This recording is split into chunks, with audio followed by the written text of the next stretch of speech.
बात करेंगे सूक्ष्म से सूक्ष्म दूरियों को हम लोग किस प्रकार से माप सकते हैं ना। तो सूक्ष्म से सूक्ष्म प्रकार की दूरियों को मापने के लिए ना वर्नियर कैलिपर्स का उपयोग करते। तो वर्नियर कैलिपर्स क्या है ना, तो वह उपकरण जिसकी सहायता से 0.1 मिलीमीटर या 0.01 सेंटीमीटर तक की दूरियों को यथार्थ मापन किया जा सकता है, उसे वर्नियर कैलिपर्स कहते हैं, है ना। तो जिसमें 0.1 या 0.01 सेंटीमीटर तक की दूरियों को मापने के लिए जिस उपकरण का उपयोग करते हैं उसे हम क्या बोलते हैं, वर्नियर कैलिपर्स बोलते हैं। जैसे कि लंबाई या तो नोट के रूप में हम लोग देखते हैं, लंबाई या दूरी एक मूल भौतिक राशि है। इस उपकरण से यथार्थ मापन महत्वपूर्ण हो सकता है ना। तो लंबाई और दूरी का मापन किससे हो सकता है, वर्नियर कैलिपर से हो सकता है ना। सूक्ष्म दूरियों को हम किससे माप सकते हैं, वर्नियर कैलिपर से माप सकते हैं, जिसमें ना 0.01 सेंटीमीटर तक की दूरियों को माप सकते हैं। दूसरा पॉइंट है न्यूनतम 1 मिलीमीटर 0.01 सेंटीमीटर की दूरियां यहाँ से संभव है। तो वर्नियर कैलिपर से ना हम 0.01 सेंटीमीटर की दूरियां संभव से हम लोग ना यथार्थ इसे हम लोग क्या है माप सकते हैं। इसी प्रकार से ना वर्नियर कैलिपर्स का अल्पतमांक 0.01 सेंटीमीटर होता है ना। फिर यहाँ पे जैसे कि मैंने एक वर्नियर कैलिपर्स का चित्र बना दिया है ना। तो इसमें क्या होता है कि ना इसमें ना ये जबड़ा होता है, जैसे कि ABCD ये सब क्या है, ये जो है ना जबड़ा है ना। तो जबड़ा को हम लोग ना इसमें ना वर्नियर कैलिपर्स में क्या है, दो जबड़ा होता है ना। और एक ना प्रधान पैमाना M होता है और वर्नियर पैमाना V होता है ना। अब एक पट्टी के समान क्या रहता है, एक यहाँ पे लिख दो है ना। तो प्रधान पैमाना M और वर्नियर पैमाना V दोनों में ना 10 सेंटीमीटर का ना मतलब 10 खाने रहते हैं ना। दोनों में कितने खाने रहते हैं, 10 खाने रहते हैं। तो पांचों पॉइंट में जैसे कि मेरे को वर्नियर कैलिपर्स का अल्पतमांक ज्ञात करना है, तो उसके लिए एक सूत्र रहता है, प्रधान पैमाने का एक भाग और वर्नियर पैमाने का कुल भागों की संख्या। तो यहाँ पे जैसे कि अगर देखते हैं तो प्रधान पैमाने का एक भाग बोला है, तो यहाँ पे 1 लिख देता हूँ, है ना। लेकिन वर्नियर पैमाने का वर्नियर पैमाने का कुल भाग बोला, तो मैंने क्या बोला था, वर्नियर प्रधान पैमाने और वर्नियर पैमाने में कुल ना 10 भाग होते हैं ना। तो वर्नियर पैमाने का कितने भाग बोल दिया है, कुल 10 भाग बोल दिया। तो यहाँ पे मैं इसको ना 10 लिख लेता हूँ, है ना। अब इसको मेरे को जब हल करूँगा तो यहाँ पे क्या आ जाएगा, 0.01 सेंटीमीटर, ठीक है। तो 0.1 सेंटीमीटर है ना। तो वर्नियर कैलिपर्स का अल्पतमांक कितना होता है, 0.01 सेंटीमीटर होता है। सार्थक अंक किसे कहते हैं ना, तो सार्थक अंक है क्या, है ना।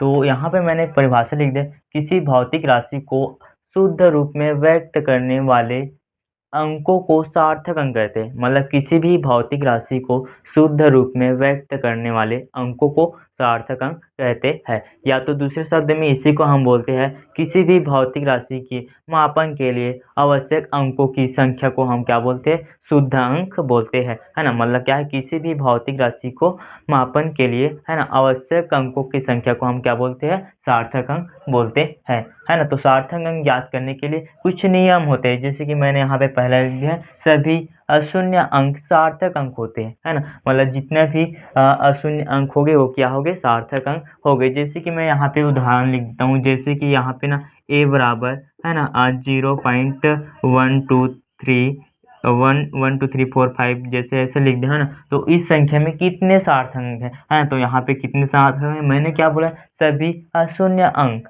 सार्थक अंक होते हैं, ऐसा बोला ना। तो 0.1245 है ना। तो यहाँ पे कुल कितने सार्थक अंक है, 1 2 3 4 5, यहाँ पे कितने सार्थक अंक है, यहाँ पे 5 सार्थक अंक है, 5 सार्थक अंक है ना। इसी प्रकार से अगर हम देखते हैं तो यहाँ पे मैं दूसरा उदाहरण लिखता हूँ, जैसे कि 0.6789 और 888 लिख लेता हूँ, ये जो है ना। तो इसमें सार्थक अंक कितने हैं, तो यहाँ पे 1 2 3 4 5 6 7, यहाँ पे कितने सार्थक अंक है, 7 सार्थक अंक है ना। इसमें कितने सार्थक अंक है, 7 सार्थक अंक है। तो पहला नियम क्या बोलता है, सभी अशून्य अंक सार्थक अंक होते हैं। दूसरा नियम यहाँ पे क्या बोलता है, तो उसका सार्थक अंक ज्ञात करने का दूसरा नियम है, तो दो अशून्य अंकों के मध्य, है ना, दो अशून्य अंकों के मध्य आने वाले सभी शून्य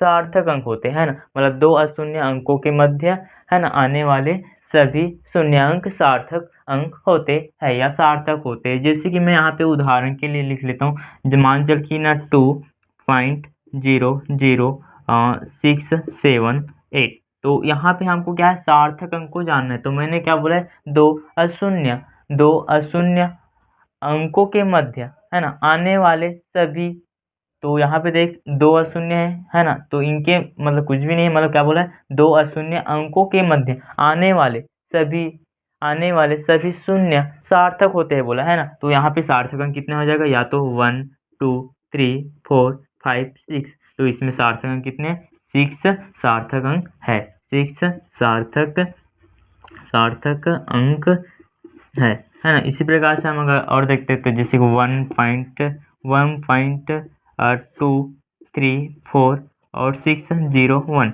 है ना, तो इसमें सार्थक अंक कितना हो जाएगा, 1 2 3 4 5 6 7, तो इसमें कितना सार्थक अंक है, 6 सार्थक अंक है। ठीक है, तो यहाँ पे फिर ना तीसरा नियम क्या बोलते हैं, यदि है ना, तो पहला नियम समझ आ गया होगा। पहला नियम क्या है, तो सभी अशून्य अंक सार्थक अंक होते हैं ना, तो शून्य के बाद जितने भी अंक रहेंगे या जो भी है, तो सभी को हम लोग क्या बोलेंगे, सार्थक अंक ही बोलेंगे है ना। लेकिन जैसे कि 1 2 3 4 ठीक और 6, तो यहाँ पे हम लोग कुछ गलत कर दिए हो गए ऐसे लगा। तो यहाँ पे ना सार्थक अंक जैसे कि ना इसमें ना सार्थक अंक 5 है और उसमें यहाँ पे 6 हो जाएगा, तो यहाँ पे सार्थक अंक कितना हो जाएगा, 5 लिखा हूँ तो ये कितना हो जाएगा सार्थक अंक, शून्य के बाद बोला हूँ तो 4 अंक हो जाएगा और इसमें कितना हो जाएगा, यहाँ पे 6 हो जाएगा। ठीक है, यहाँ पे फिर दूसरा पॉइंट क्या है, अशून्य अंकों के मध्य आने वाला सभी शून्य सार्थक अंक होते हैं, तो शून्य भी रहेगा वो भी, इसको भी गिनेंगे, तो इसमें कितना है, सार्थक अंक कितना है, 6 सार्थक अंक है, इसमें भी कितना है, 6 सार्थक अंक है। फिर यहाँ पे तीसरा पॉइंट आता है, यदि संख्या 1 से कम हो तो दशमलव, तो मैं यहाँ पे जैसे पढ़ते जाता हूँ वैसे उदाहरण लिखते जाता हूँ। यदि संख्या 1 से कम हो बोला, तो यहाँ पे शून्य ही 1 से कम होता है। ठीक है ना, तो दशमलव बिंदु के दाहिने मतलब यहाँ पे चल मैं 00 लिख लेता हूँ। ठीक है, तथा अशून्य अंक के बाईं ओर उपस्थित सभी शून्य सार्थक नहीं हो सकते बोला। मतलब क्या बोला थे, ये जो शून्य है ना, ये जो बाईं ओर बोला है ना, मैंने क्या बोला, सभी संख्या 1 से कम हो तो दशमलव बिंदु की दाहिने ओर, ठीक है, तथा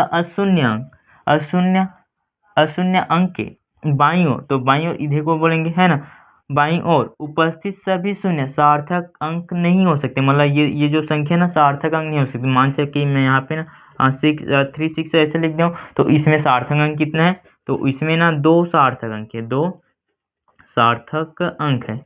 सार्थक अंक है, क्योंकि यहाँ पे तीसरा नियम क्या बोलते हैं उसका, यदि संख्या 1 से कम हो तो दशमलव बिंदु के दाहिने ओर तथा अशून्य अंक के बाईं ओर उपस्थित सभी शून्य सार्थक अंक नहीं हो सकते। मतलब ये जो शून्य है ना, ये ना क्या है, सार्थक अंक नहीं हो सकते, इसलिए इसमें कितना सार्थक अंक है, 2 सार्थक अंक। जैसे कि मैं यहाँ पे दूसरा उदाहरण लिखता हूँ, जैसे कि 0.0 यहाँ पर 678, तो इसमें कितने सार्थक अंक है, तो इसमें ना 3 सार्थक अंक है ना, कितने सार्थक, 3 सार्थक अंक है।